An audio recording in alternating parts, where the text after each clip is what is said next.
e a gente tem uma parceria aí já desde 2016, e a gente está muito feliz de fazer parte desse projeto do livro, que vai abranger, né, 15 anos aí da produção do Lucas Dupin, e ele está com a campanha terminando, então a gente só tem mais 2 dias.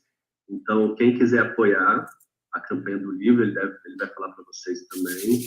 Temos mais 2 dias, a campanha já está com 90% captada, então esse livro já é realidade, que é uma grande alegria e uma grande vitória aí do Lucas Dupin para a Periscope e para todo mundo que acompanha o trabalho dele. Então, agora eu vou passar para o Lucas Dupin e a partir daí ele vai caminhar com vocês, tá bom? Beijão a todos, espero que todo mundo tenha uma ótima noite e aí eu estou no chat aí para receber as perguntas, tá bom? Muito obrigado.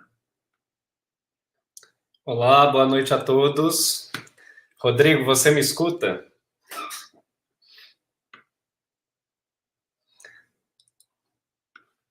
Você me escuta, Rodrigo? Ou Matheus?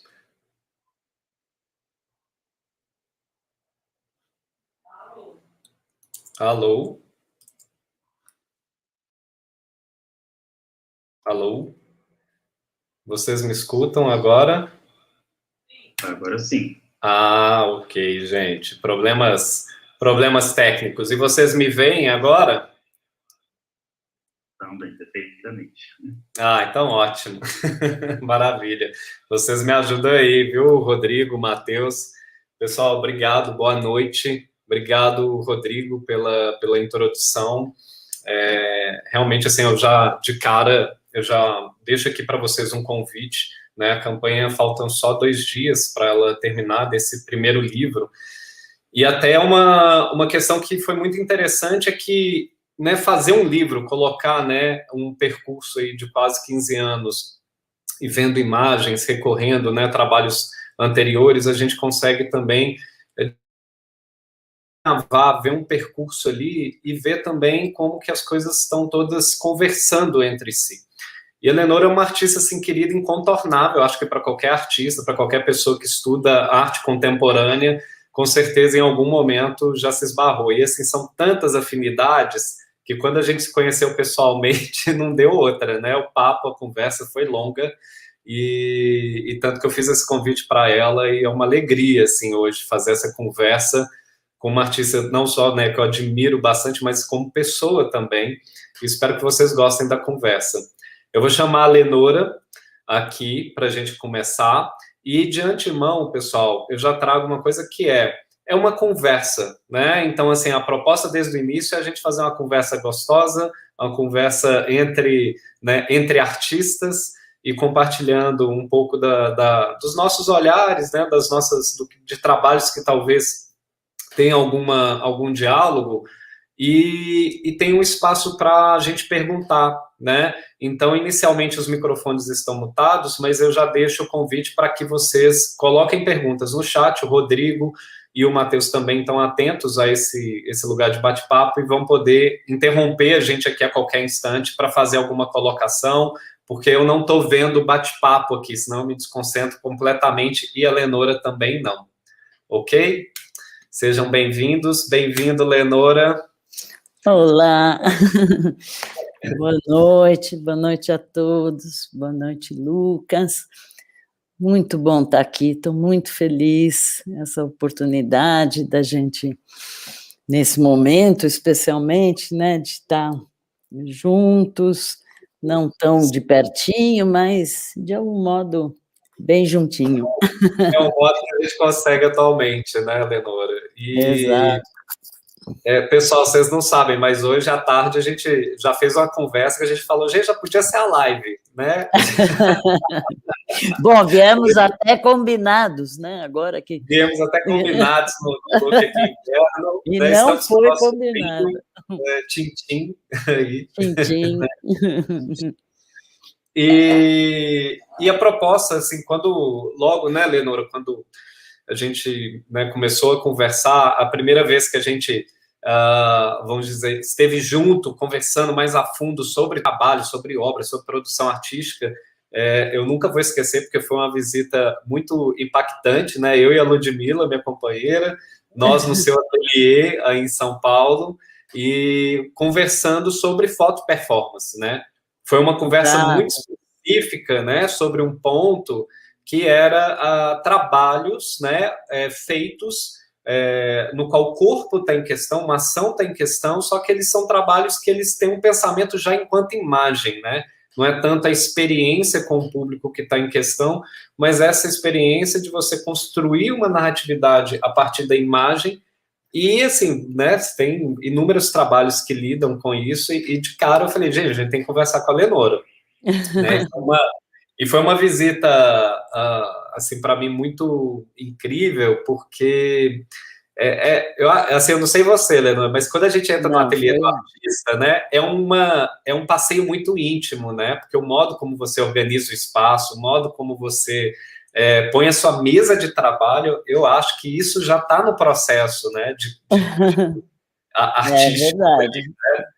E aí, quando eu vi, né, o modo como você pensa os trabalhos e de algum modo, eu senti muito uma conversa muito grande, que é essa coisa de, às vezes, ter que pôr na parede para ver as coisas e deixar que elas fiquem ali por um tempo, né, vendo como que as coisas funcionam. Eu acho que é uma coisa, por exemplo, que eu adoro fazer, assim, às vezes o trabalho fica ali, enfim, para ver o que dá, né, o que ele desdobra.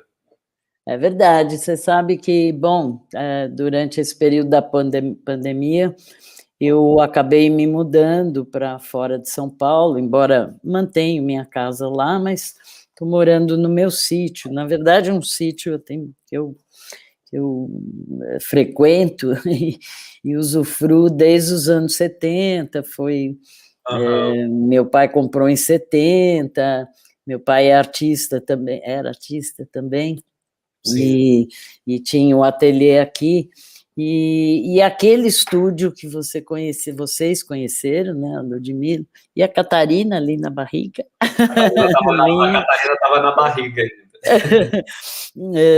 Daí, enfim, eu trouxe para cá. E é curioso, assim, porque algumas das imagens ainda, né, que eu tinha naquele painel ali atrás da minha mesa, que é justamente um painel onde eu vou colando algumas imagens, projetos, isso assim que você falou de algum modo, né?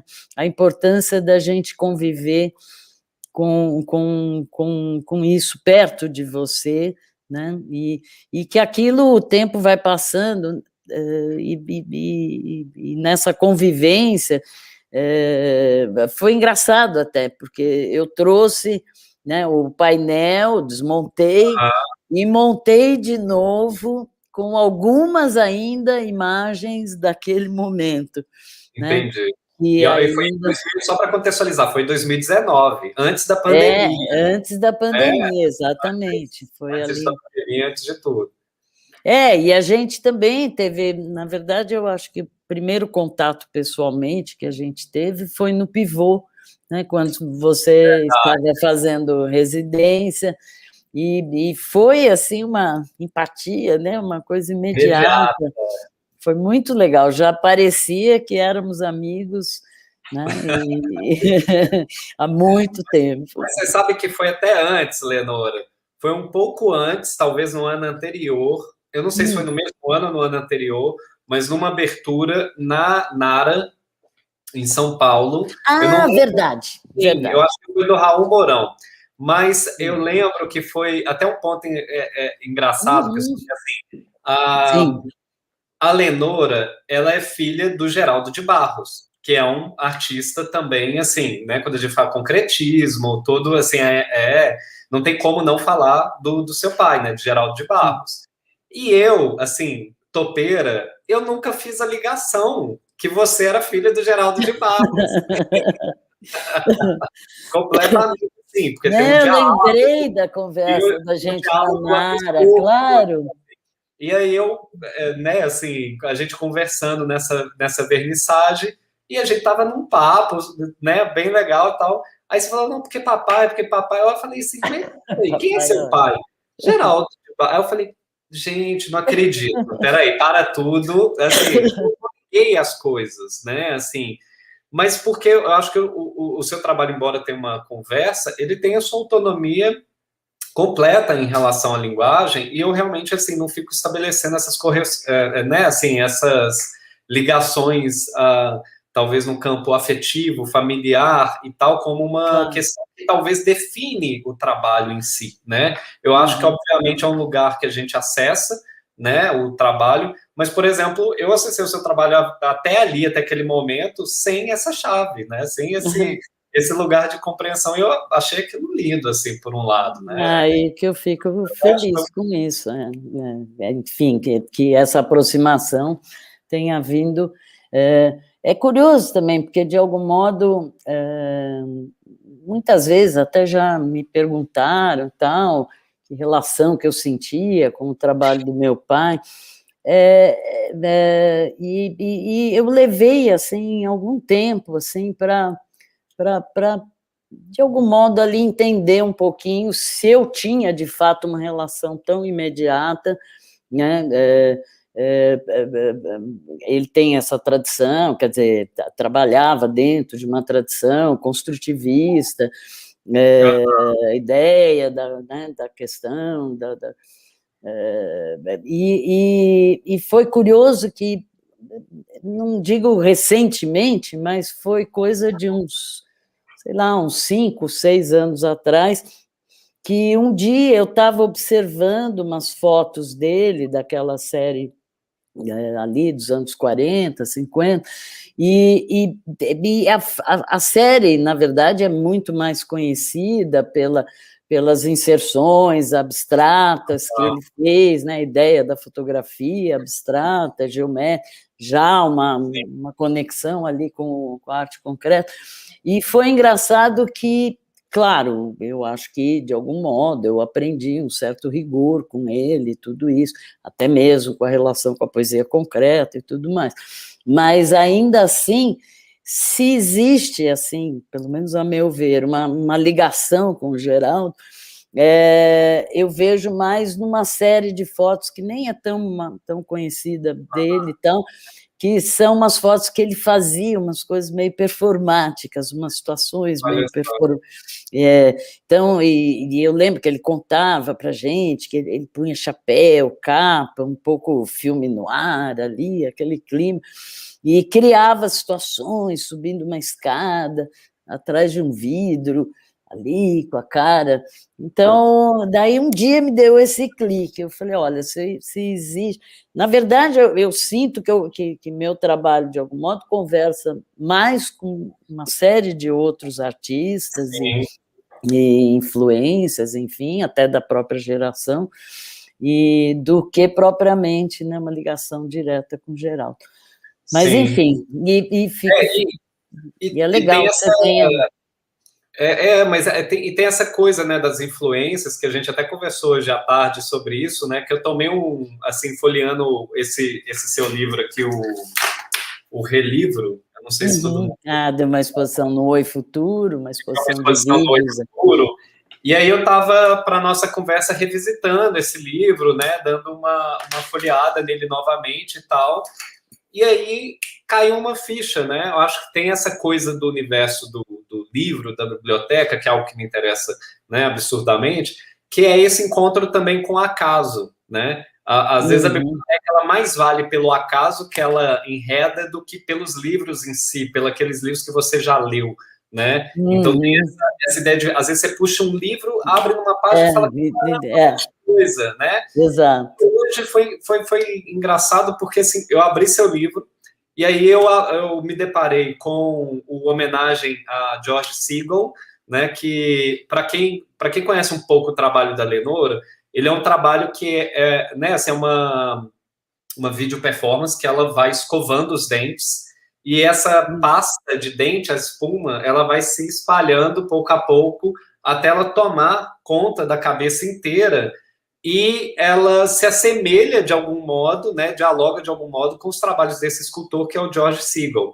E esse trabalho é de quando mesmo, Lenora? Pois é, na verdade esse trabalho tem uma história assim curiosa, porque ele nasce como uma foto performance, uma sequência, nem usando esse nome na época, até mesmo Sim, porque era um trabalho de escola, de colégio. Eu estudava num colégio que se chamava IAD, aqui em São Paulo, e sim. era um colégio assim muito interessante, porque ele tinha um currículo, né, oficial ali, normal de colegial, é segundo grau, né, hoje em dia. Então, você tinha as matérias normais, português, matemática, química, física, geografia, enfim, e história. Mas ainda, além dessas matérias, você tinha um foco você estudava também história da arte, as primeiras noções ali, com Assim, 16... sonho, né? Não, era um colégio, nossa, eu agradeço, assim, é uma pena que esse colégio, enfim, ali ao longo do tempo acabou fechando, mas, então, por exemplo, química, a gente estudava fazendo fotografia no laboratório. Além de tudo, você tinha, por exemplo, desenho de livre expressão, desenho técnico. Eu fui aluna, por exemplo, dava aula nesse colégio, o Fajardo, Carlos Fajardo, Zé Rezende, Baravelli, Marcelo Nietzsche, que foi um professor, para mim, muito importante, enfim, todos eles.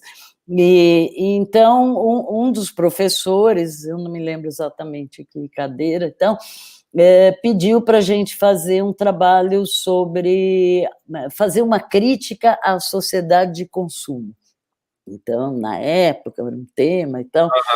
E daí, fiquei pensando, naquele momento também ali, muito, enfim, tomando contato com pop art, né, arte conceitual, enfim, tinha tido, mais ou menos recente, ali no final dos 68, 69, a Bienal, que vieram os pops, viajei com meu pai, daí tive contato com as esculturas do George Segal.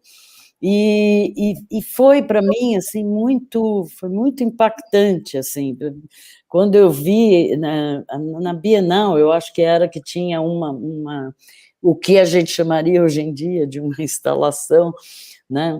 Enfim, só para dar nome aos bois aí, que era em escala natural, um ambiente ali de um posto de gasolina, de beira de estrada, com uma figura, que era uma escultura do Segal. Ele trabalhava sempre, não era exatamente gesso, mas material, uma resina plástica, e aquelas figuras são todas brancas, sempre, quer dizer, não existe, né? Então, ele trabalhava, vamos dizer, com sombras e, né, ali, com a modelagem daquelas figuras em escala natural, e aquela figura dessa instalação, e como outras também, tinha uma expressão muito daquela cena justamente meio patética, melancólica, ali de beira de estrada, a figura com uma Coca-Cola no joelho, assim, né, sentado. E o que me impressionou, né, e que eu quis manter justamente quando fiz essa primeira série de fotos, que depois viraram o vídeo, 10 anos depois, né, foi justamente a expressão que ele conseguia, sabe, né, com essas figuras. E daí eu fiz aqui eu estou mostrando, né, onde você tem peraí, tá ruim. Essa última imagem, que é justamente mais onde eu acho que, de algum modo, traz essa... aqui dançando. Traz, e a sequência, né, justamente dessa pasta crescendo e tal. Então, esse primeiro momento, bom, daí eu publiquei, isso já em 76, né? É minha primeira publicação numa revista, que naquela época também, revistas eram, né, revistas experimentais e tal, assim, era justamente um suporte, assim, muito, que teve um momento importante, né? Várias que saíram naquela época. Essa era a Poesia em Greve, que era editada pelo Júlio Plaza, o Augusto de Campos, eu participei também da edição, e onde você tem também palavra, imagem, poesia, né? Que é outro ponto que me interessa demais, assim, né? Exato. Eu sempre, assim, eu acho que a primeira vez que eu cheguei, assim, ao seu trabalho, eu acho que foi, inclusive, muito por conta mais da poesia concreta dessas revistas, e justamente, né, por essa vertente que está mais ligada a uma poesia visual, que a visualidade, ela tá ali, né, não é só a questão da linguagem escrita, mas também do modo como esse texto é posto na página, ele também é relevante, né, significativo, né. Eu acho que eu cheguei no seu trabalho a primeira vez, assim, ainda na Escola de Belas Artes, estudando na graduação, foi muito por aí, né, porque é uma coisa que sempre me interessou, essa relação com a literatura. E quando eu estava falando da homenagem, o ponto, assim, que deu esse estalo mais cedo, foi porque acho que todo artista ele tem aquela sua constelação de artistas que estão ali, que são referências, né? Que a gente folheia aquele livro mais de uma vez, né? Tem uma pasta salva no computador, hoje em dia é isso. Hoje eu tenho até na minha mesa aqui. Não preciso eu também, que na minha mesa eu tenho meus livros. Eu tenho os queridinhos. Quer dizer, tem uma circulação de queridinhos. Pois é, e que eles vão mudando também ao longo do tempo, né? Mas o que eu acho interessante, assim, é que hoje eu notei essa coisa que me chamou a atenção, que é o que você decide fazer com essas referências, né? Como que você materializa isso de algum modo e traz à tona também como um gesto, assim, que traz uma camada de sentido para o trabalho. Porque você coloca isso no título. É você, artista, né, fazendo ação, né, não você fazendo uma escultura, é você ressignificando a partir do trabalho de um outro artista né, que te, de algum modo, provocou uma experiência, você produz algo novo a partir desse lugar, mas você traz à tona a menção, né? E aí eu estava te falando dessa série de trabalhos que também são homenagens, e que partiu de um incômodo, isso foi em 2010 para 2011, assim. E é uma série que eu falo não tem fim, porque eu acho que as coisas vão acontecendo e às vezes a gente traz à tona, né? Você tem o Cruz Dias, a Rivane, né? A Rivane, eu te falei que tem uma também do Jorge que é linda a experiência com a Rivane, eu achei linda, acho linda, que é a ideia que você estava na residência, né, no Canadá, e a conversa com aquele trabalho que está em Otim. O Continente Nuvem. Mas é assim, Continente Nuvem. Como que fala assim, tem uma ligação, né, estético-afetiva, eu diria, porque, né, o trabalho da Rivane é um trabalho que eu adoro, que me acompanha, o modo de lidar com não só simbolicamente, mas a própria solução formal dos trabalhos que ela busca dar em várias linguagens, que eu acho, assim, de uma inteligência absurda, e que, naquele momento, no Canadá, numa residência, né, aquela coisa que, tipo, caramba, eu tenho um continente nuvem, mas não é o trabalho dela. Continente neve, né? É o continente neve.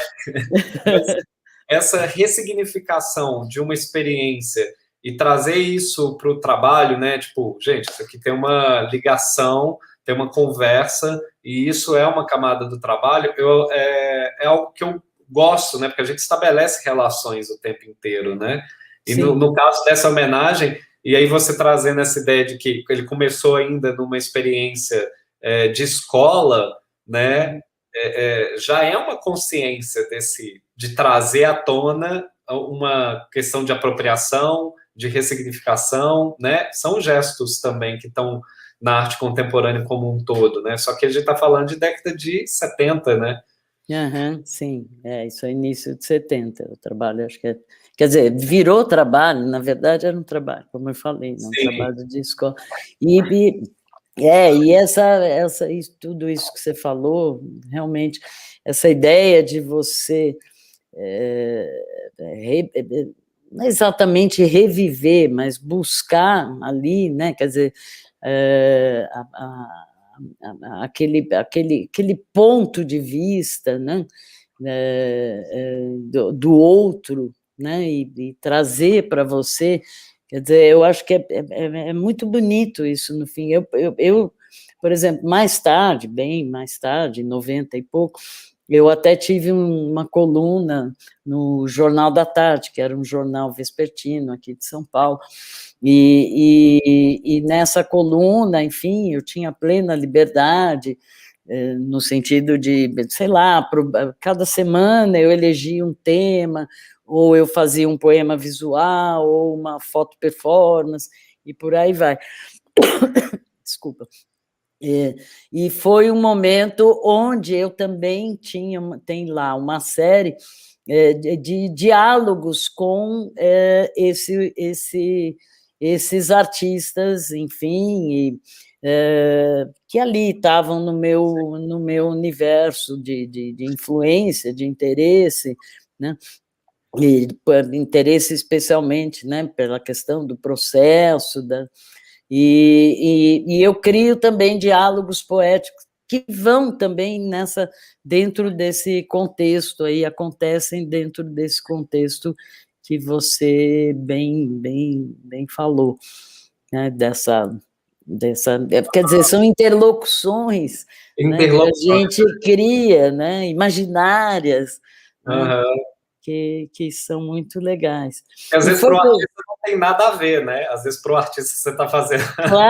Claro, pode acontecer. Ver, claro, é o seu deslocamento ali para a tua experiência, né? Sim. E ao mesmo tempo incorpora, né, aquele procedimento. O Décio Pinhatari falava numa expressão assim que eu acho muito legal, que que isso vai, vamos dizer, desde uma questão até que era modelo de sensibilidade, quer dizer, são modelos de sensibilidade, né, que a gente, de algum modo, né, nessas interlocuções, nesses diálogos imaginários, visuais e tal, que a gente traz, né, para adotar, enfim. Sim. Eu acho que essa dimensão que você falou da interlocução, né? Quando a gente se depara com alguns pontos práticos, né, de tipo escrever projeto, aí você vai escrever uma mini bio, é sempre um bicho de 7 cabeças o negócio, porque a gente se depara com uma materialização, né, em linguagem escrita de algo que se dá no campo da experiência, que às vezes não está na formatação ali, de um jeito a gente quer colocar numa linha e tal. Mas uma palavra que sempre está ali, que eu acho que eu já deixava ela meio que copiada e colada, assim, era diálogo e interlocução, assim, eram as duas palavras que sempre estão, porque eu acho que a produção artística, de algum modo, ela é sempre uma instância, né, assim, uma criação de uma instância de diálogo, de interlocução. Mesmo se a gente pegar, grosso modo, um pintor, assim, uma pintora, né, que está ali se deparando, ela está estabelecendo um processo de interlocução, seja com, sei lá, uma bagagem, né, de imagens, com o entorno, enfim, qualquer instância, a gente está estabelecendo uma dimensão de diálogo, de interlocução, que se expande para quem depois vai, enfim, acessar esse trabalho, né? Então, essa palavra diálogo, interlocução, é uma coisa que sempre me tocou e acabou indo até para um lado de trabalhos como do Bolsa Pampulha, em 2016, que eu proponho um diálogo com as pessoas que montam e desmontam a Feira Hippie, que é essa feira de domingo, uma feira dominical, de mais de 3.000 barracas que se monta da noite para o dia, porque ela é montada na madrugada. Sim. E aí eu falo, ok, me interessa a feira, mas não me interessa a feira em si, mas tudo aquilo que não é feira, tudo aquilo que é o paratexto, eu chamei de paratexto da feira. e aí eu vou conversar. Realmente o diálogo, o trabalho, ele parte do diálogo com essas pessoas, ele foi construído a partir dessa vivência, né? Então isso acabou virando até um gesto mesmo de processo criativo, de tipo, ir para coisa sem nada, a mala tá vazia, digamos assim, vamos conversar e vamos ver o que dá, né? Eu não sei se para você, assim, eu vejo que no seu trabalho já tem um rigor, né, uma precisão, assim, de pensar como que esse trabalho vai ser resolvido, de como que ele vai ser formalizado, de ver isso na parede, de entender como que aquilo funciona, né, porque você está lidando muitas vezes com esse campo da palavra, né, posta, seja num objeto, como o ping-pong, né, o ping-poem, das bolinhas de ping-pong e tudo mais, mas eu estou lembrando do trabalho que você mostrou hoje, que eu não conhecia, que era o... Eu estou olhando aqui para o lado, gente, aqui a minha tela, ela está toda dividida aqui, aí eu não consigo olhar para a câmera, mas que é com a Teresa Serrano, né? Sim. Parece que essa instância do diálogo, né, do confronto, da interlocução, parece que está posta, né, nesse trabalho. Sim, sem dúvida, sem dúvida. Bom, esse projeto teve um processo assim muito, muito forte, muito tocante para mim. E a Teresa Serrano é uma artista mexicana, e ela, enfim, tem um trabalho muito bacana, muito incrível, muito forte também. Sim. E esse projeto foi realizado pela Casa Daros, né, que na época tinha no Rio de Janeiro. Era um projeto educativo da Casa Daros, que chamava Meridianos, e a ideia era trabalhar, quer dizer, convidar artistas brasileiros para criarem, foi uma série e tal, vários... eu lembro. E eles convidavam, quer dizer, você convidava uma artista latino-americana, né, fora do Brasil, e daí fizeram essa conexão entre eu e a Teresa. E até mesmo porque a gente também, o trabalho dela e o meu também, né, a gente tem... Já dialogava, até põe imagem, que eu estou com ela aberta aqui, para a gente ver que a gente... E, enfim, daí nós passamos ali, foram 10 dias muito intensos.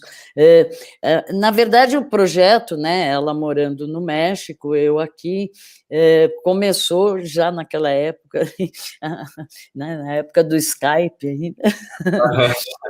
Mas, enfim, começamos a trabalhar, a gente se conheceu através do Skype, né, a primeira conversa, e foi assim, eu comecei a falar de alguns trabalhos meus, mostrar ela também, e chegou ali no momento, tem um vídeo meu dessa época, então, acho que é de 2003, um vídeo onde eu martelo, que depois até virou performance, então, eu martelo as letras da palavra silêncio na minha boca, com pregos, né? Então eu trabalho por trás esses pregos. E eu comentei com ela, e a grande questão para a gente ali era que a gente pensou, vamos fazer um vídeo, uma performance, quer dizer, a gente tinha alguns parâmetros ali, mas ainda assim, bom, eu não falo bem espanhol, né, e ela não português, e a ideia não era trabalhar ali, no caso, em portunhol e tal, então, a gente começou a pensar como a gente poderia se comunicar, né, sem usar a linguagem, né, a língua, a sua própria língua, o seu próprio idioma.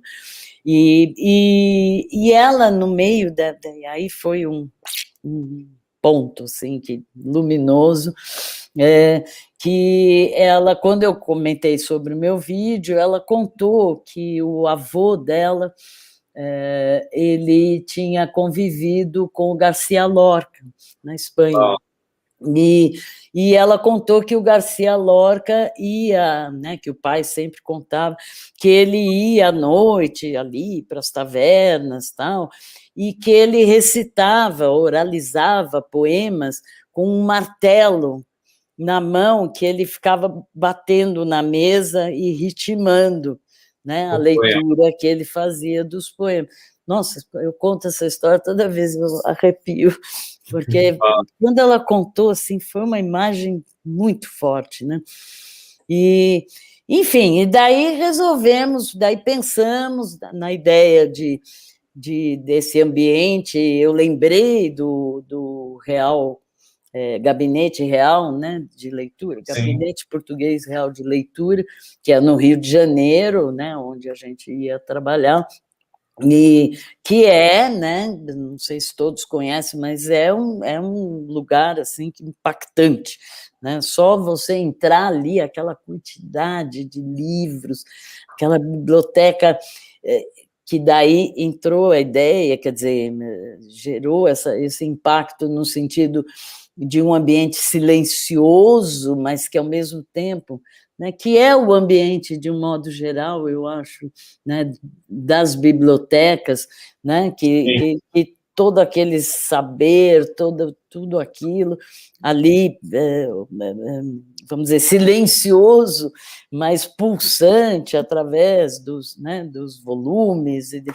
E então a gente trabalhou. Daí, bom, enfim, elaboramos ali um princípio de um roteiro e nos encontramos ali um tempo no Rio, pessoalmente e tal, e gravamos esse vídeo, e a ideia, acho que tem uma imagem anterior anterior? Anterior? Acho que é anterior. Exato.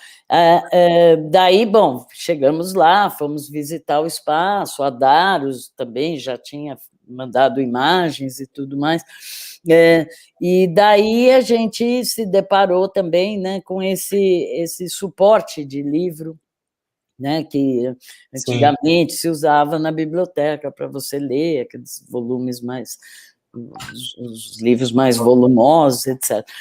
E daí ali arrematamos a ideia que seria a gente se comunicar através de som, né? Cada uma aí, né, nessa posição, na mesa de leitura, e a gente foi, né, a gente se comunicava. Foi uma coisa assim, porque também tem muita, como você falou, quer dizer, por um lado, mesmo no meu trabalho e tal, tudo bem, tem todo um preparo, né, a ideia de se conseguir chegar num sentido ali e tal, mas, ao mesmo tempo, vídeo, principalmente quando tem esse caráter mais de performance e tal, claro, você naturalmente, você tem ali os parâmetros, né, um pouco a coisa do Duchamp, você estabelece ali alguns limites, algumas regras, entre aspas, para você mesmo, mas a intervenção do acaso, o momento, a partir do momento também que, sei lá, eu entro, e ela, no caso, você entra ali na situação, né, você esquece da câmera, quer dizer, é um mergulho, né? Você conta ali com aquele olhar parceiro, olhares parceiros ali que estão, né, registrando aquelas imagens, captando, mas então também você perde o controle, né? Né, que você ali no momento acontece. E foi assim, daí a gente começou, foi curioso também, sei lá, ficou uma ideia, ficou uma luta, um confronto, afeto, né? A gente mergulhou nessa situação. E o título E a Voz Tem Sombra? É uma pergunta, né? Da onde veio esse título? O título... A Teresa tem no trabalho dela muito... ela trabalha já muitos anos, muitos trabalham com sombra, ela tem uma pesquisa nessa direção, dentro do trabalho dela, assim, muito, muito marcante, é uma das características fortes do trabalho dela. E, enfim, nas nossas conversas surgiu essa ideia, e a ideia que eu lembro que eu vi na imagem desse meu vídeo o martelo martelando e a sombra do martelo, e daí a gente entrou numa viagem, numa discussão, né, numa conversa, se a voz, que na verdade nesse caso é silenciosa, não existe uma voz, existe a voz, mas é a voz do corpo, né, a voz da imagem, então, mas não existe propriamente um diálogo sonoro do ponto de vista... E daí a gente, né, criou essa imagem da possibilidade da voz ter sombra, quer dizer, isso que está oculto, né? E uma dúvida, gente, eu estou cheio de questões aqui para você, Leonora, vendo o trabalho, é um trabalho que eu não conhecia, né? Então, para mim, ele... Eu fico muito feliz, até porque é uma oportunidade, é a primeira vez que eu estou... Olha que honra, mostrando esse trabalho publicamente.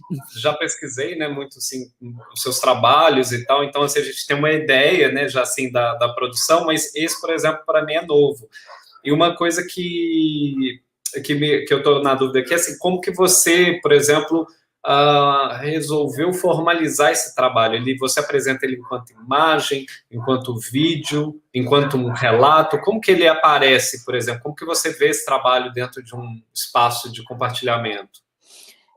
Na verdade, ele é um vídeo, né, que está na coleção da Daros, e, bom, enfim, eu tenho ele, naquele momento, até ele foi gravado, até uma situação de ainda nem é digital, tá, claro, quem filmou, vamos dizer, a direção ali é do Davi Pacheco, que depois até trabalhou comigo nos vídeos que eu fiz, com uma exposição lá no Pivô, umas e outras, até a partir da minha coluna, mas o resultado é um vídeo que é da coleção da Daros, né? Infelizmente, ele não está, vamos dizer, à disposição na internet, né? Enfim, no Vimeo, está disponível, perdão. Mas é um vídeo, então você tem essa... Não, mas foi, aliás, também o fato da gente se encontrar, para você ver, né, as reverberações, né, desse encontro, foi justamente porque eu, a partir do seu trabalho, né, ali também, essa paixão, né, que nós temos pelos livros, por essa ideia de biblioteca, então, acabei lembrando desse vídeo, ele estava até, num certo sentido, meio, não propriamente esquecido, mas... Que bom, assim, porque eu fico feliz, primeiro, porque o Gabinete Real de Leitura, assim, é uma coisa, né, um acontecimento aquilo ali, assim, eu sonho um dia poder fazer alguma coisa naquele lugar, porque, né, assim, enfim, uma coisa mesmo. E essa coisa me chamou muita atenção, esse gesto da mão, né? Essa coisa da performance eu acho muito interessante, porque aí uma coisa pessoal, né? Eu venho do universo das artes visuais. Sim. Né? A Ludmila Ramalho, minha companheira amada, que vem do universo do teatro e da performance, ligado ao teatro, a gente vê o quanto que é diferente o modo de pensar performance, porque assim como você, eu também faço vários trabalhos que são vídeo ou foto performance, digamos, ele tem uma questão performática, mas eu não chamo as pessoas para assistir aquilo. Eu simplesmente vou para o lugar, quase sempre público, vou ali e faço a ação, ela acontece, ela é real, ela é eficaz, ela acontece ali no mundo, mas eu estou fazendo ela pensando enquanto imagem, não enquanto experiência para o outro, né? Só que a gente entra nesse estado, eu diria assim, entre aspas, estado de performance, né, que é uma coisa maluca, né? que a gente, enfim, entra ali no processo e vai embora, e você não sabe muito explicar o que acontece, mas quando a gente conversa, por exemplo, ela já pensa performance num campo da experiência. Então, isso até, inclusive, circula em festivais de teatro, que as pessoas vão ali para ver a performance, né? Que é uma coisa que, por exemplo, eu não tenho esse hábito. São trabalhos que poderiam circular em outras áreas, mas a gente vê que mesmo dentro eu também não, claro. Né, de trabalho com o corpo, de trabalho com a ação, com a performance, ele tem lugares de circulação muito diferentes, né, assim, pelo, talvez, o campo de pensamento do corpo ali em questão, né. Então, essa gestualidade da mão fechada me lembrou muito o trabalho, eu não sei se você chegou a ver esse trabalho que eu fiz durante a residência na FAAP, em 2018, eu acho, ou 2017, que eu participei da residência da FAAP, e que eu vou para ali para a Praça do Patriarca, né, em um trabalho que surge a partir, de novo, do diálogo, né, da interlocução, com uma coisa que é aquela coisa de você estar no lugar e, de repente, alguma situação que, no caso, era a Praça do Patriarca, para quem não está familiarizado, essa praça no centro de São Paulo, né, no centro antigo de São Paulo, é uma praça onde a cidade, né, meio que também foi fundada ali, tá a prefeitura, né, tem uma igreja que eu esqueci o nome ali na praça, enfim, é um lugar muito emblemático, né, porque o viaduto do chá termina na Praça do Patriarca. E aí, eu morando ali nessa situação de estar naquele edifício maravilhoso da FAAP lá no Lutécia, é maravilhoso. Só que você olha na janela, o que você vê durante a noite é aquele espaço sendo tomado, né, por pessoas em situação de rua. E a gente acha que é uma coisa aleatória, que vai chegando. Não, é como se fosse uma morada mesmo, loteado. As famílias dormem nos mesmos lugares quase que diariamente. Aquele lugar é o lugar onde ela vai para dormir e no dia seguinte trabalhar. E ver aquilo diariamente foi um impacto tão gigante que eu fiquei assim, não conseguindo dormir vários dias, porque é uma situação muito cara a cara. Eu ali numa situação de conforto e várias pessoas, dezenas de pessoas nessa situação. E pior que à noite vinha, né, as ONGs e distribuía alimento e tudo mais, que é ótimo, e que estão ligadas de algum modo com o Estado, né, mas de manhã vinha o caminhão-pipa, foi bem naquela gestão do Dória, né, da cidade, que vinha o caminhão-pipa, a guarda municipal jogando as coisas das pessoas dentro do caminhão e jogando água em quem não sai isso. Nossa. Então era uma coisa assim tão terrível, assim, que, né, que eu fui para lá com um projeto, né? Eu fui para lá com uma ideia de projeto que era, quero trabalhar com as feiras de rua de São Paulo, né? Esse era vamos dizer, o start de uma pesquisa, né? E a gente estava falando do acaso, mas eu acho que o acaso ele só acontece quando a gente tem um mínimo de organização, mínimo de fluxo. Porque se você não tem isso, como que é acaso? O acaso ele prescinde de uma certa limitação para ele acontecer, né? Exato. Não, ele domina, né? Ele domina e você não perde o controle total. Eu adoro aquela experiência do Duchamp, assim, que eu acho que é bem representativa dessa ideia, que é quando ele pega 3 fios de barbante de 1 metro, sobe numa mesa de 1 metro de altura, joga esses fios no chão, cada um cai num formato, e ele desenha, daí a partir desses 3 formatos de fio, ele desenha réguas, que são trois stopages étalons, enfim, 3 réguas. Eu não lembro desse trabalho, e o processo é assim... ele usa essas 3 réguas... Essas 3 réguas... Que não deixa de ser regra. Que não deixa de ser regra. E tem vários trabalhos dele, entre eles o Grande Vidro, né? Aquelas partir dessas réguas que ele constrói a partir do acaso. Olha só que coisa incrível, assim, porque eu acho que esses gestos, às vezes, assim, uma coisa que eu faço muito é de me colocar, né, no meu processo de trabalho, Leonor, eu não sei se eu já te falei isso, eu crio regras absurdas, sempre. Ai, que legal. Sempre parto, por exemplo, eu vou para uma residência artística, eu crio uma regra absurda, né? Então, assim, em 2008, por exemplo, no inicinho, assim, 2008, eu fui a Casa Vazia, saudoso Casa Vazia, um coletivo de artistas aqui de Belo Horizonte. A gente estava em Ouro Preto, numa residência artística, na FAOP, e aí eu me propus uma regra, não existia essa regra. Eu falei assim, eu só vou fazer trabalhos com barquinhos de papel.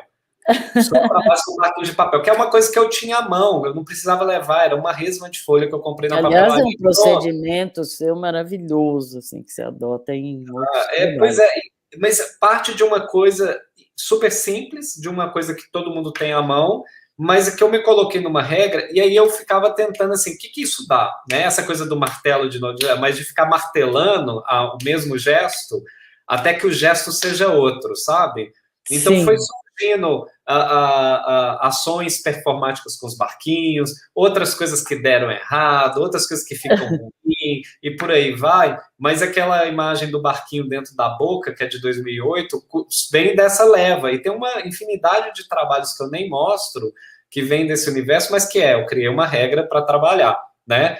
Mas quando eu vou para a residência da FAAP em 2017, com um projeto, digamos, uma regra, uma régua, né, para começar a trabalhar, que seria a feira de rua, e me deparo com essa situação, eu acho que era quebrar a régua. A minha solução foi, eu vou quebrar essa régua por um momento, eu vou quebrar essa regra que eu me propus a trabalhar, porque eu não consigo lidar com esse universo que está aqui fora, ignorar isso que está acontecendo, né, de uma situação como essa. E como tinha os pombos que moravam nas janelas, eu acabei estabelecendo uma relação com eles, assim, de às vezes deixar eles entrar dentro do apartamento.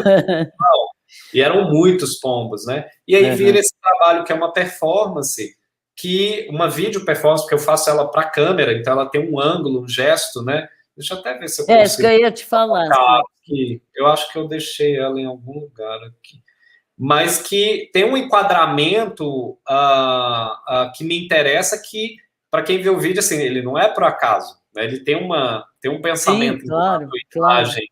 Não, só o que você já contou ali. Tá chegando, aí, ó. Processo. Que é um vídeo, né? É um trabalho que é vídeo e que... Deixa eu ver se ele melhora aqui. Aqui, ó, aqui vai dar para ver melhor. É um vídeo, mas que é uma ação super simples, que eu vou para o centro dessa praça com um punhado de milho no bolso e eu fico nessa praça e também com bombas. Essas bombas que a gente compra que faz um barulhão, mas não aquela que explode tudo, mas uma que explode, dá para segurar na mão, assim. Mas eu chego aí... tipo rojão, né? Uma coisa assim. Assim, deu uma explodidinha no meu dedo, mas vai lá, paciência. Mas que o trabalho ele parte de uma operação muito simples, que eu alimento esses pombos ali até ganhar a confiança deles. Na hora que eu ganho a confiança, que eles estão ali nos meus pés, assim, eu estouro uma bomba. Tum! E eles saem em revoada, né? Então eles fazem aquele passeio pela praça e adivinhe só, ele volta para o mesmo lugar porque eu continuo jogando comida para eles, eu fico imóvel jogando comida. Então, eles voltam para o mesmo lugar. Ganhei a confiança, estoura outra bomba. E eu fico nisso até a comida acabar. Então, o vídeo, né, ele é mostrado sempre em loop, para não ter essa referência, mas essa mão que está ali, né, em riste, né, em punho fechado no seu trabalho, me lembrou muito essa situação, que é essa mão, né, às vezes a gestualidade da mão, né, que às vezes para baixo é uma mão que pede, para cima é uma mão que ordena. Esse gesto, assim, eu acho que ele por si só, né, se fosse uma fotografia, acho que ele já traz uma leitura, mas nesse caso do trabalho desse vídeo, me interessava muito essa mesma mão que dá, é a mesma mão que implica um ato violento, agressivo. Violento, sim. Né? E o mais engraçado é que as próprias pessoas que moravam na praça viam aquilo e falavam assim, louco, gritavam assim, né? Isso, maluco. Maluco, né? E tal, mas que se a gente parar para pensar, não é tão diferente do que acontece diariamente ali naquele lugar, de que você tem uma mesma mão que está ali, às vezes, cuidando, é a mesma mão que no outro dia vai ali com o caminhão-pipa, esse mesmo Estado que Nossa, de um lado, incrível, né, incrível o ele trabalho, tá claro. ali. E eu Não, acho que a forma como, né, como e a gente você está nesse expressou esse impacto que você teve numa situação que você não estava, obviamente, eu não esperando. estava prevendo, né? Prevendo, assim, a gente está nesse momento, né, Lenor, assim, de pandemia, com desgoverno, com tudo acontecendo, e para mim, por exemplo, uma questão no momento muito delicada de como que também essas coisas vão sendo processadas e elas se transformam também em produção poética, né? Não necessariamente elas são eu não gosto muito desse trabalho que responde ao noticiário, sabe? A notícia sai no dia, no outro dia ela já é obra. Assim, eu não opero nesse lugar, não é meu interesse. Eu acho que algumas coisas demoram, né? Nesse caso foi imediato, mas na verdade não tão assim, porque foi meses, né? Mas como que os trabalhos também estão se ressignificando, né, nesse lugar. E aí eu lembro do seu ateliê das máscaras, né? Como que você nossa, está lidando com isso, né? Assim, contextualizando, aliás, eu tenho aqui, deixa eu ver se eu consigo. só contextualizando, é porque em 2019, gente, quando eu fui no ateliê, tinham várias pesquisas em andamento com máscaras, e a gente não estava na pandemia, né? Aí, ó. Eu lembro dessa imagem do parênteses. Caramba. E como que tá para você, Lenora, hoje, assim, esse trabalho? Pois Porque depois veio a pandemia e a máscara virou um símbolo político, né? De quem usa, de quem não usa, né? De quem usa no nariz, no queixo. ele está, confesso que assim, tem um impasse aí porque, quer dizer, ele nasceu ali, eu comecei a fazer, era um projeto para uma exposição, enfim, um projeto para uma exposição, e a ideia era justamente a ideia de trabalhar com máscaras abertas, com recortes, com formas, a ideia era de uma performance com 30 pessoas que se conectavam, porque também, assim, só fazendo um parênteses, né, eu tenho muitos trabalhos focados nessa região da boca, da língua, Sim, né, verdade. da linguagem, língua, órgão, língua, linguagem, língua, idioma, enfim. E então esse trabalho também ali acontecia, né, no projeto inicial, era essa ideia de trabalhar com palavras, recortes de máscara, de modo que quando você... Eu tenho aqui, na Quando outra você parte fala, aqui, ela abre, né? Eu lembro disso. ela abre. Então, eu estava ali, né, nesse percurso. E daí, bom, enfim, daí Veio a veio a pandemia. pandemia, a máscara fechou, Aham. né? E eu estou tentando um caminho com elas, ainda tateando e tal, embrionário, mas, enfim, abrindo a ideia, quer dizer, perseguindo uma ideia de máscaras para a liberdade, né? Porque é um momento em que elas abririam, quer dizer, voltariam a acontecer, tal, dentro dessa possibilidade de você estar junto. Enfim, mas foi assim, quando veio a pandemia, a ideia de... Eu lembro até, eu tive muita sorte, assim, porque eu estava em Madrid, né, eu tinha ido para a feira lá, a Arco, com a galeria lá que eu trabalho em Viena, que, aliás, hoje abriu até a Arco a primeira vez presencial, novamente, mas, e daí, e já na feira ali estava um clima estranho, tinham poucos, o público era mais ali de Madrid, tinha pouca gente de fora, enfim, e então a pandemia estava vindo, as pessoas já não se cumprimentavam de pé, mas a gente estava ali, envolvido ali, aquela semana de feira, então, e não estava ligada, mas não estava, sabe, assim, Sim. E daí, quando eu cheguei no aeroporto para voltar para o Brasil, era ali dia 26, 27 de fevereiro, já final ali. Eu cheguei no aeroporto, comecei a ver todo mundo. Na feira não tinha ninguém de máscara. Daí comecei a ver. E daí estranho, daí estava vendo também, daí veio uma garotada no voo brasileira e tal, e toda a garotada estava de máscara. E eu lembro que eu ali vendo o telefone, não sei o quê, daí apareceu, tinha um vídeo do Dr. Drauzio Varela explicando tal, que a máscara, na verdade, era para naquele momento, para você usar somente se você tivesse com corona. Tal, eu ainda pensei, eu falei, a meninada está achando o máximo, né? Todo mundo de máscara, tal, porque estava mais lindo que o outro, fazendo charme e tal. Tem esse fetiche, né? Pelo menos naquele momento tinha, e da máscara e tal. Bom, enfim, eu sei que eu voltei para o Brasil 2 dias depois, ali 1 dia, 2 dias depois, a coisa começou. Daí eu vi Madrid, já começou a fechar.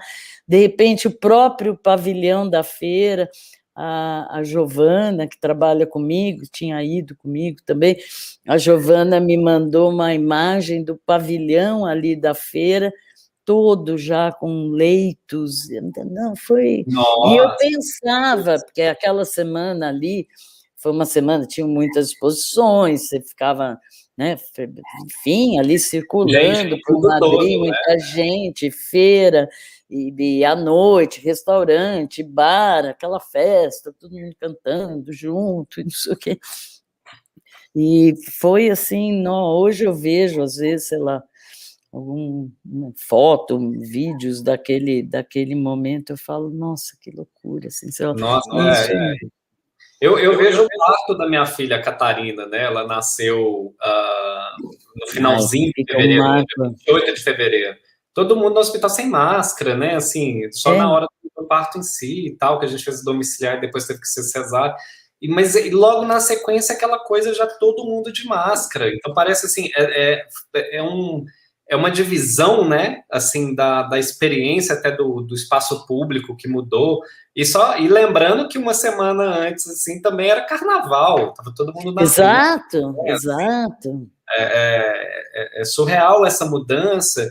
E uma coisa que a gente até conversou à tarde, né, que foi muito, muito interessante, é que a gente tem trabalhos, né, que lidam com esse interesse por uma temporalidade que não é a linear, né, não é essa de uma coisa após a outra, né, mas justamente de um trabalho que problematiza essa experiência do tempo e que ano passado, pelo menos, eu acho que esse ano já teve uma mudança um pouco, porque acho que mal as pessoas foram se ambientando a situação de trabalho em casa, de estabelecer novas rotinas, mas eu lembro no início, né, assim, no primeiro semestre ainda de 2020, que era muito comum você falar, já não sei se é sábado, se é domingo, se é feriado, se é segunda, que dia que é hoje, né? Porque tirando esses lugares de marcação temporal, né, que às vezes são feriados, que é o final de semana, que é o sair de casa e ir para o trabalho, né, como que dá uma embaralhada, né, nessa organização do tempo. Uma embaralhada tempo e espaço, né? Porque... Tempo e espaço, exato, né? E você tem vários trabalhos que justamente, né, eu não tinha feito a ligação contemporânea, que foi sua exposição em 2000 e quando que foi? 2006, acho. Não acho que 2006, né? Que você já assim traz isso para o centro, né? Essa história do tempo, né? Que tá aqui na exposição inteira, né? Assim, a ideia era... Seja pela linguagem, o objeto, a instalação, né? Todos os trabalhos, de algum modo, articulam nessa ideia de um tempo que é outro, né? A ideia, enfim, de meio subverter esse tempo, de ganhar tempo dentro desse tempo. E, enfim, cada trabalho nessa exposição, de fato, era era uma reflexão sobre situações de tempo. Aqui você tem, por exemplo, era uma cápsula do tempo, quer dizer, esse era um nome que eu dava para mim mesma, né? E onde justamente você tinha uma performance vocal ali que você ouvia dentro dessa cápsula, até essa imagem, enfim, a mamãe está ali pequenininha, mas era minha mãe, que na época estava com 91 anos, e a gente gravou juntas, né? Aquela brincadeira, eu peguei aquela brincadeira que a gente fazia, né? O tempo perguntou para o tempo, quanto tempo, o tempo tem. O tempo respondeu ao tempo, que não tinha tempo para falar do tempo, e por aí vai. Daí retrabalhei esse texto, né? E a gente falava o texto, né? Performava vocalmente, e ela com a voz madura, né? O tempo respondeu para o tempo, que era um jeito também de falar. Era a voz da sua mãe mesmo, né? Era minha mãe, a voz da mamãe. E a gente gravou no estúdio, meu parceiro de som, já há muitos anos, o Cid Campos, a gente gravou no estúdio, e foi engraçado, porque eu fiz a leitura, ela fez a leitura, e eu fiz a mesma leitura com a minha voz também, normal. E daí, no dia seguinte, eu voltei ao estúdio, né, para continuar trabalhando com o Cid, a gente editar o som ali, trocar ideias, e ele falou, olha, veja o que eu fiz aqui. E daí ele mostrou a minha voz, que eu não tinha gravado, eu não tinha feito... O tempo perguntou para o tempo, assim, vamos dizer, fingindo uma voz infantil.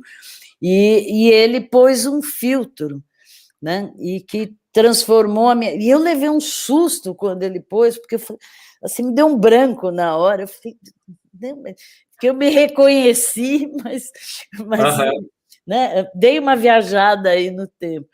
E foi curioso que o filtro não funcionou na voz da minha mãe. A gente tentou, enfim. Então, tinha essa cápsula do tempo, tinha esse outro trabalho, que era a ideia de um tempo contínuo, né? Que era essa ideia de se devolver na caixa ao lado, né? Uma bolinha de ping-pong, aí seria uma ação infinita, né? A proposta. Sim. Bom, e outros trabalhos, e tinha o vídeo Tempinhos, né? Que foi um vídeo justamente... trabalhei com ponteiros de relógio, mas ponteiros de relógio de pulso, né? Sim, que eram micros, são os tempinhos, né? Que são os tempinhos. E daí eu vou manipulando isso com uma pinça, né? de relojoeiro e tal, enfim, e daí criando esses, vamos dizer, esses tempos absurdos, né, dentro do tempo. Então, reforçando a ideia de criar tempo e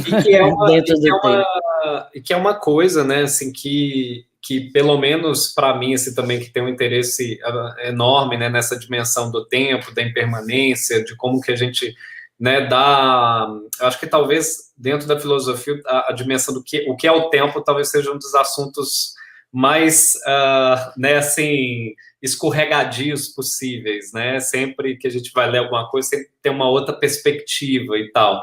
Mas, por exemplo, no meu caso, que eu lidei com o calendário, né, uma matéria também que é muito, como fala, muito simbólica, né, na nossa sociedade, porque essa ideia de organizar o dia em dias, meses, semanas, anos e tal, é uma invenção, né? Inclusive, tem até uma questão histórica engraçada, que o calendário que a gente usa, que é o gregoriano, ele foi inventado para coletar impostos, né? Ele foi uma organização do tempo para você conseguir ver de quem você tinha que cobrar naquele dia. Tanto é que o Júlio, né, do Júlio César, Agosto, por causa de Augusto, e tem algumas interferências, inclusive, da própria mão, né, do homem e seu ego, assim, na organização de como que a gente entende os meses, né?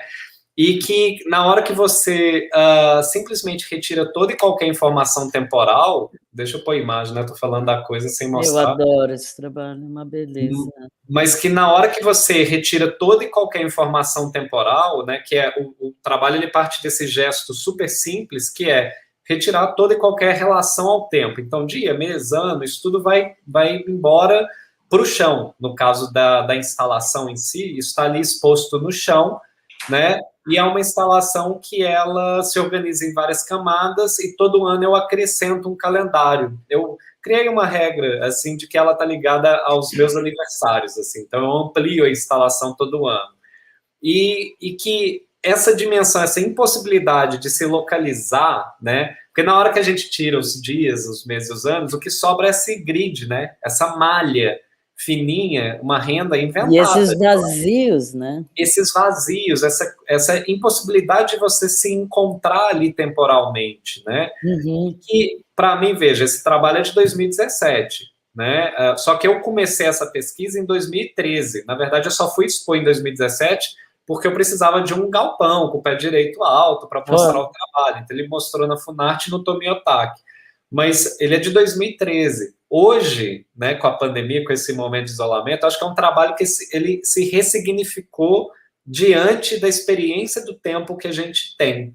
Sem dúvida, é quase meio premonitor, né? Um pouco a história das máscaras, né? Super, e eu até anotei na nossa conversa da tarde, né, porque para mim ficou muito marcada a coisa que a gente falou do passado, presente e futuro, né, foi a Luísa Duarte, numa conversa trouxe, né, essa coisa da depressão, da ansiedade. De extremos aí dentro da... E que o quanto que a gente está no momento, né, de exacerbação desse virtual, que na verdade atravessa, eu acho que temporalmente esse passado, é igual o seu trabalho, né, de mudar a caixa, mude para a caixa ao lado. Eu fico pensando muito que é mais ou menos isso o tempo todo, a gente está mudando para a caixa ao lado o tempo inteiro, né? Mas no virtual é tudo junto, misturado, a bolinha está nas 3 caixas ao mesmo tempo, o quanto que isso é enlouquecedor, né? E que só o presente, na verdade, é uma condição de sanidade a estar no presente. Porque se a gente fica no passado, a gente está numa, sei lá, numa espécie de melancolia, numa espécie de querer reviver algo que, né, já não é possível viver, e vendo a política brasileira, eu acho que tem muito disso, ou um futuro que não existe ainda, né? Então, uma ansiedade, uma angústia de algo que você sofre no presente por algo que ainda nem aconteceu ou que, quiçá, que nem vai acontecer, né? E a gente está nesse momento, e o tanto que eu olho para esse trabalho hoje e falo, caramba, eu não consigo olhar ele do mesmo modo. Claro, né? claro. Mudou, não, né? Isso que eu acho também, tem alguns trabalhos, ou a maioria deles, que o próprio tempo, né, a situação tal, vai ressignificando e tal. E essa observação, acho que dentro da pandemia, e considerando, né, no caso, o trabalho com os calendários, quer dizer que é exatamente dentro dessa questão do tempo, né, quer dizer, refletindo sobre isso, ainda fica muito forte.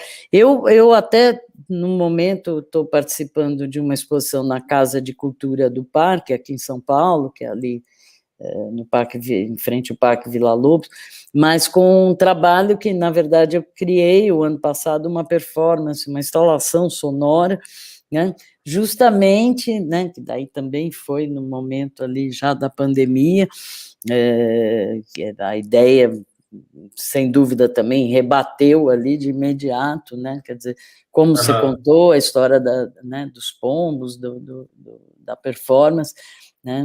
Eu tinha um caminho que o convite vinha antes da pandemia e o caminho mudou completamente, que é justamente a partir de uma frase do John Cage, né, uma performance vocal, onde você tem que o mundo se transforma em função do lugar onde fixamos a nossa atenção.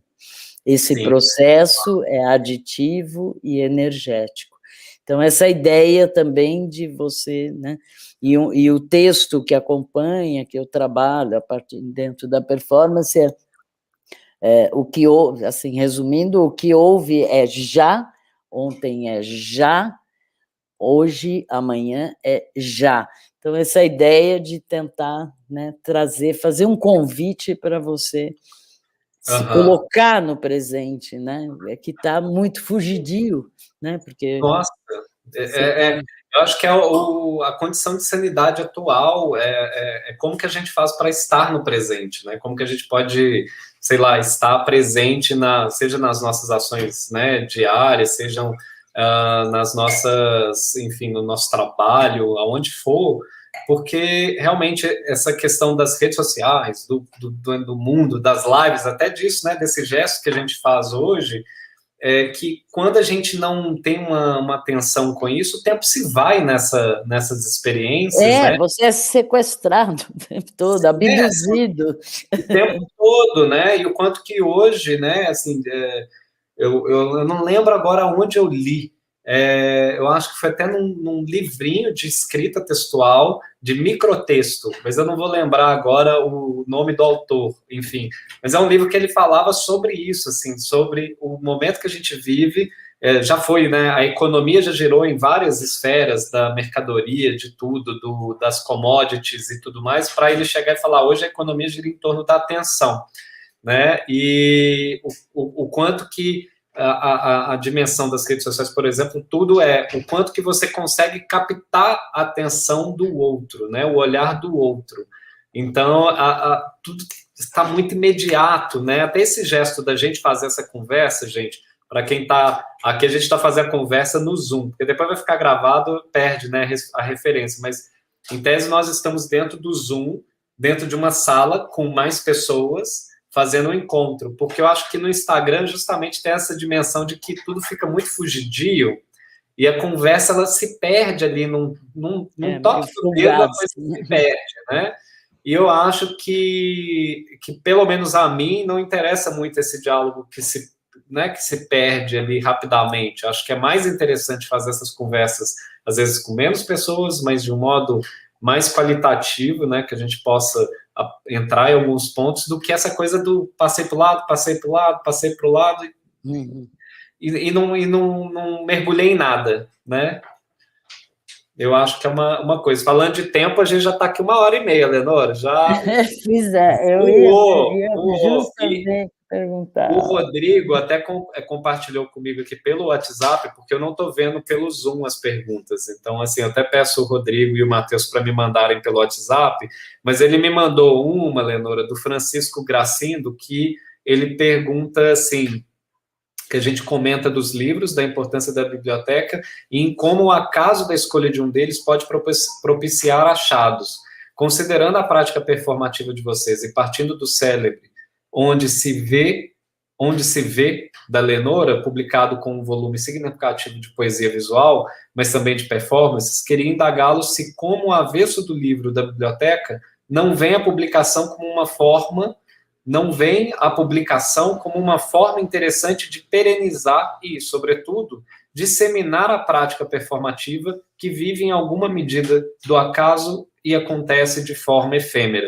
Queria saber se vocês têm trabalhos contemporâneos ou projetos de publicações. Isso é o Francisco Gracindo, que perguntou no chat, e aí eu estou trazendo aqui. Bom, Francisco, obrigada pela pergunta, pela presença.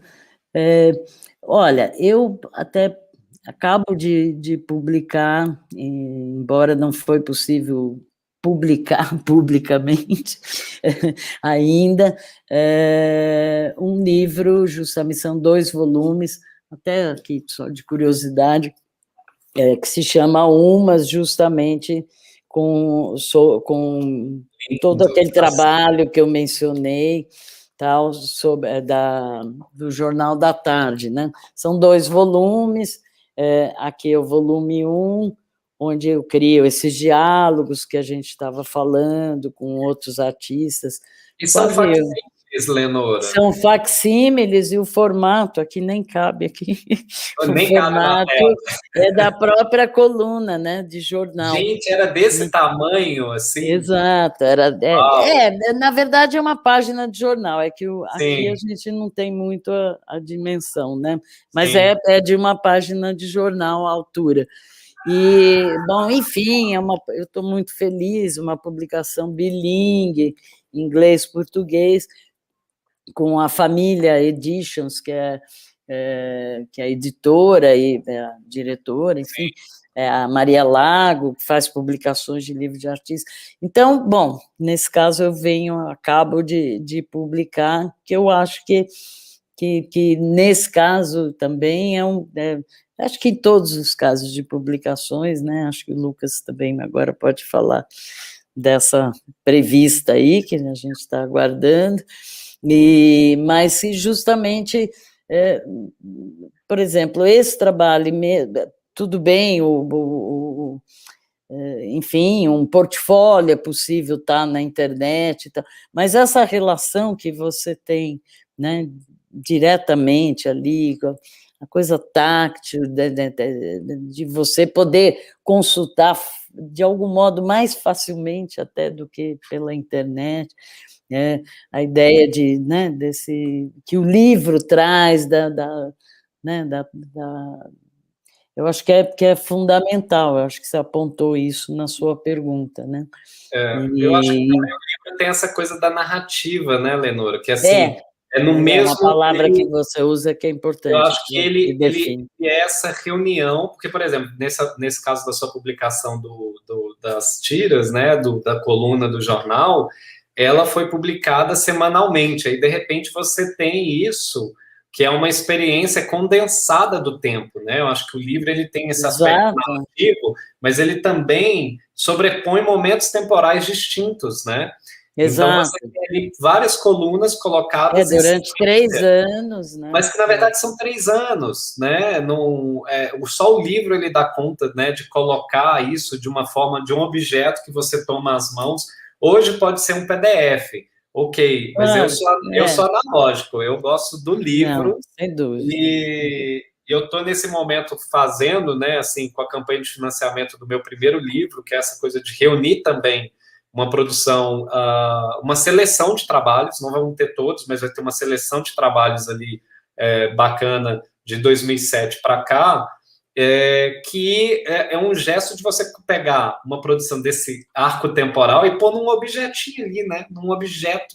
Com esse caráter narrativo, dessa narratividade que você menciona, que é muito. E a ideia do. Tudo bem, você tem um pouco isso, né? Você tem isso na internet, o vai, o vem e tal, mas eu acho é diferente. É diferente.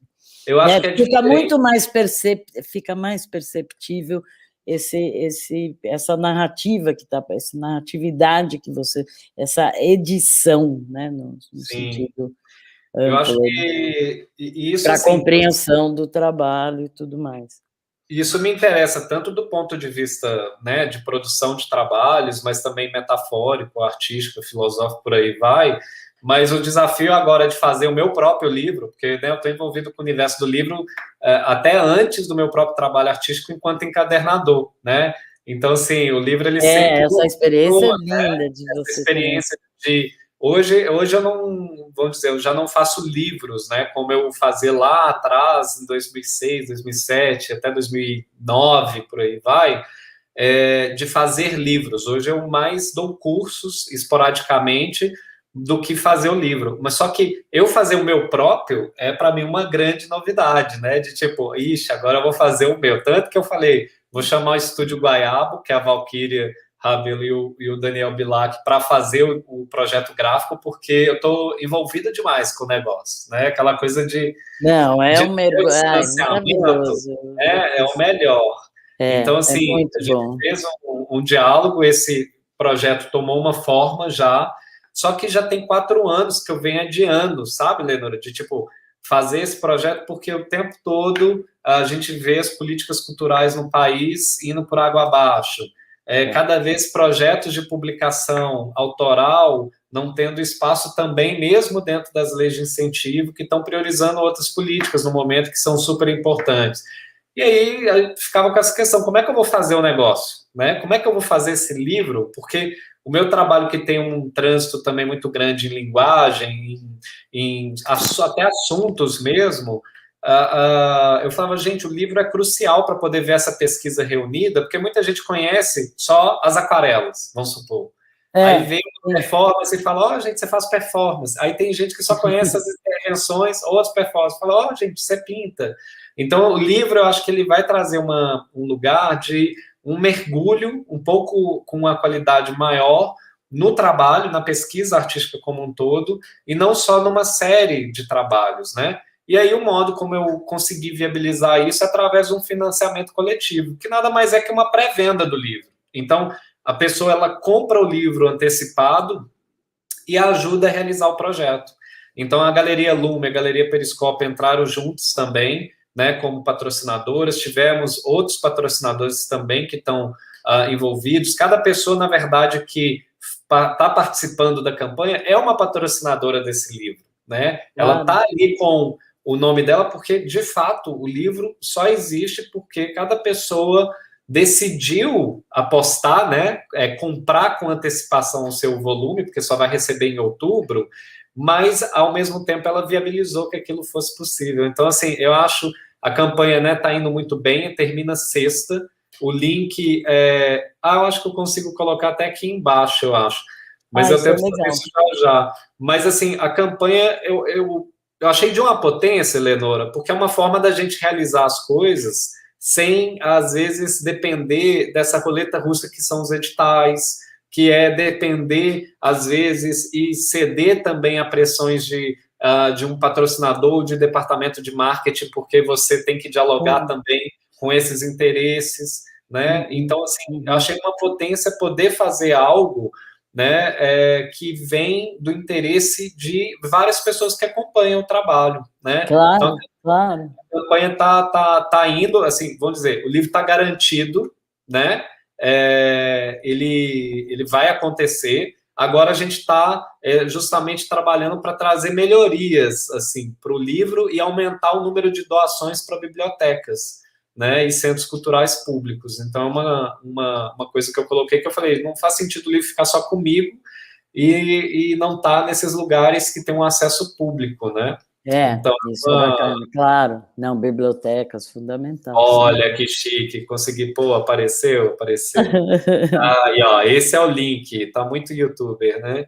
E o título é tão lindo, né? Essa a ideia parte pelo todo. E isso eu acho. E vem dessa coisa de novo, né? De às vezes assim é um gesto que a gente olha para o conjunto de trabalho e entra em choque, né? E fala assim, nossa, gente, o que une esse tanto de coisa diferente? Porque tem performance, tem escultura, tem foto, vídeo, aquarela, então imagina. E aí eu fui notando que tinha um processo de, como que fala, de trabalho, de procedimento, a palavra, que é tomar uma pequena parte, né, para falar de algo maior, algo que alude a algo que atravessa esse objeto. Então, um exemplo é tomar um fragmento de calçada portuguesa, né, de que eu coleto isso no chão, de lugares que estão destruídos, para fazer trabalhos para fazer os jardins suspensos, né, que é esse trabalho aqui, ó. Vou pôr ele na tela aqui para a gente não ficar falando demais, que é esse trabalho, que são fragmentos de calçadas portuguesas destruídas, que eu vou e replanto essas plantinhas que nascem pelo chão, pela cidade, e elas são todas suspensas, né, no espaço expositivo. Só que o trabalho não é, né, assim, o interesse é o fragmento ali da calçada, só que ele alude a algo maior, ele alude à cidade, à arquitetura, ao urbanismo, a esse passado colonial que está sob os nossos pés nas calçadas portuguesas. Há uma série de elementos, então, vários trabalhos, é o calendário, que é um calendário, mas que está falando do tempo no sentido abrangente. É um fragmento de livro, mas que, na verdade, diz respeito a todas as bibliotecas, ao conhecimento humano, né, de algum modo. Então, acho que... Desculpa, a inter-relação entre, por exemplo, cada trabalho, eu vivi um pouco essa experiência quando eu fiz o Isso Eu Ouço Disso, que é um catálogo de uma exposição. Essa ideia que cada trabalho também, daí no no campo individual ali, se relaciona com trabalhos anteriores que você já fez, na verdade, né, que já estavam caminhando, de algum modo, para aquele trabalho, assim, né, uma coisa, é um processo, assim, de algum modo, acho que todo artista, enfim, né, escritor, enfim, que você vive, mas que fica, né, essa ideia também da parte pelo todo é uma imagem que eu acho a coisa da metonímica mesmo. Da metonímia, né? Esse gesto da metonímia, né? Que está dentro desse grande metáfora, né? Que eu acho que está dentro do processo de produção artística, mas foi um lugar que eu notei que atravessa trabalhos que possuem naturezas muito diferentes umas das outras, né? E para mim eu falei assim, gente, é esse o título. Porque qual o título que a gente vai dar, né? Eu acho que como que você faz tudo que está ali dentro conversar? Eu acho que esse é um lugar que, enfim, fez sentido, continua fazendo sentido. Eu espero que ainda, né, por mais tempo, ele Não, ao contrário, eu acho que cada vez ele vai, quando a gente tiver o livro, já não vejo a hora de ver isso vai impresso. estar certamente ainda mais claro. Sim, com certeza. Lenora, eu acho que a gente já está chegando aqui a que pena! A um fim, porque realmente, né, assim, deixa eu até ver aqui se tem aqui. Tá. Aqui tem uma outra pergunta, só para a gente não passar sem responder, Claro. mas que queria entender quais os desafios de iniciar um projeto de campanha de financiamento, como se motivar, e também que o Lucas comentasse sobre dicas para conseguir tirar a ideia da cabeça e colocar para rodar a nível de estratégias. Ok. Deixa eu só ver aqui, porque tem uma outra que a gente já junta para a gente fechar, Lenora. As dicas de vocês sobre o processo criativo de um artista estão presentes nesse diálogo o tempo todo, as regras, vejo. Eu estou lendo aqui, gente, é porque eu estou no WhatsApp aqui, recebendo as perguntas por ele. Rodrigão arrasando aqui. Falando sobre a campanha de financiamento, né, porque eu acho que eu que estou fazendo isso, eu vou responder, tá, Lenora? Claro. A campanha, eu confesso para vocês assim, dá um frio na barriga, que é um negócio que não dá para explicar. Eu vou fazer, vou adiar o tempo todo, porque é uma exposição que a gente faz, é de algum modo também um convite que a gente faz para as pessoas do tipo, faça parte, adquira antecipadamente, né, entra nessa comigo, e que a gente não sabe como que esse pedido vai ressoar, ainda mais numa situação que a gente está hoje de crise. Né, assim, tá difícil para todo mundo, tá muito difícil, tá difícil de fazer as coisas, mas eu acredito muito nesse poder do coletivo, que é junto que a gente consegue realizar esse tipo de ação que não aconteceria de outra forma, não aconteceria. Então, uma hora que eu acho que tem um pouco de um ligar, realmente, desculpe a palavra, mas ligar um foda-se e falar assim, é isso mesmo, mas também tem um outro gesto de confiar, assim, de, tipo, confiar que tem pessoas que gostam do trabalho, que vão fazer parte, e eu fiz a campanha muito pensando para essas pessoas que me acompanham, sabe? Eu escrevi o nome de todas elas, então tem uma lista, assim, de pessoas aqui, que inclusive muitas ainda não estão fazendo parte da campanha, e uma coisa que eu o tempo todo fico frisando é que não é doação, porque doação, quando você, né, dá algo, você não espera nada em retorno. Na verdade, a campanha é uma pré-venda do livro. Você está comprando o livro antecipado. Então, assim, quando eu coloquei a coisa nesse lugar, eu falei, gente, eu não estou pedindo dinheiro, não. Você está comprando uma coisa que provavelmente você vai comprar quando eu lançar, porque você é meu amigo, você está perto, eu espero que você tenha esse livro com você, mas que você faça isso agora, né? Que você faça isso de antemão. Então, você tem... Eu criei... o que eu fiz... eu não tenho o nome da pessoa que fez a pergunta aqui, mas o que eu fiz foi criar uma estratégia de divulgação junto com uma equipe. Então, a Joyce Etia e Carlos Andrei também estão comigo pensando nessa comunicação, mas, sobretudo, uma recompensa, digamos, que é o livro em si, mas também ter outras opções que vão contribuir para essa campanha ser mais, como fala, ela dá certo, né? Tá me faltando a palavra aqui. Mas que você tem um livro impresso, tem um e-book, que seria um valor de entrada, você tem o livro impresso, que já com frete incluso, e você tem a versão que vem numa caixa numerada, assinada, com uma intervenção na capa e tudo mais. A tiragem, Lucas. Eu tô até com um protótipo, gente, tá ficando bonito. Uhul! Negócio, olha isso. Ai, que Só que aqui é só o protótipo, né? Assim, aqui é o protótipo, não tem um livro aqui, não. Porque o livro mesmo, ele só vai ser rodado agora no segundo semestre. Mas eu já estou fazendo o teste, experimento. Mas esse, por exemplo, Lenora, é uma versão que ela já tem só 150 exemplares. Sim. Então, a tiragem tem 1000, aí tem 150, que ela tem um valor mais alto, um ticket maior, mas para aquela pessoa que fala, cara, eu quero ter esse livro, que é colecionável, que é uma coisa que tem uma intervenção, por aí vai.